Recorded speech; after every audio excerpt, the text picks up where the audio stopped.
Hi, I'm John and welcome to Product Spotlight. Today we're looking at something in O scale or O gauge. Let's head over to the workbench and take a look.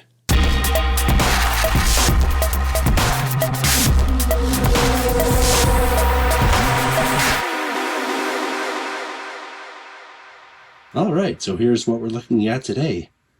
This is a Pullman Standard 4427 low side covered hopper. This is from Atlas and it's O scale, or O gauge if you want to call it that. They make a 2-rail and a 3-rail version of this car. The 2-rail version goes for $89.95, and the 3-rail version, which is what this is, goes for $84.95. Keep in mind that this is MSRP, and chances are if you shop around you'll find it for less.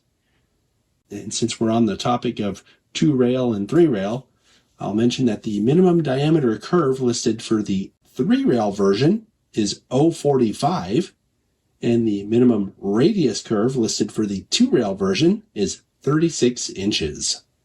They do make a bunch of different road names and road numbers, so you might want to take a look at the Atlas website to see if they have the one you're looking for.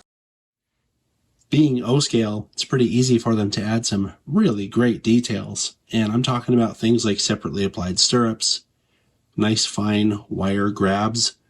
The ladder on this side is also separately applied wire grabs, and the stirrup here is also a separately applied part.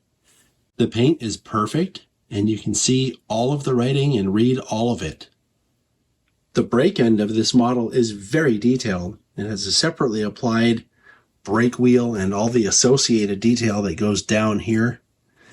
The brake platform looks to be a photo-etched metal piece. There's all kinds of detail back in here, including the brake reservoir and associated piping.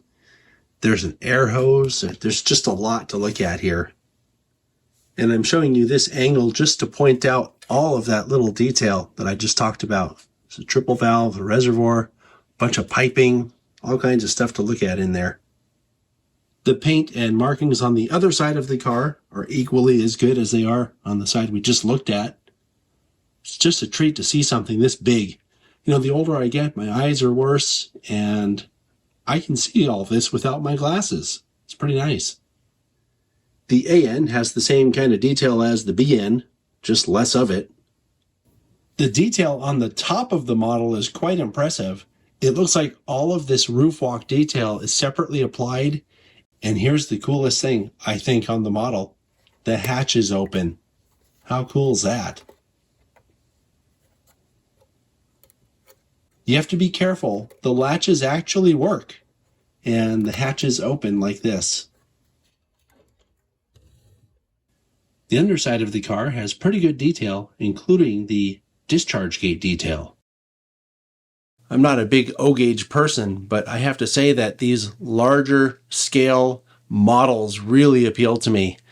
The fact that it has the working latches and hatches is really cool, and I like how they did that. If you wanted to, you could open this thing up and put live loads in it. Well, I don't know how you'd get them out because the discharge gates don't work, but that latch detail and the fact that the latches and hatches work is pretty cool. See you next time.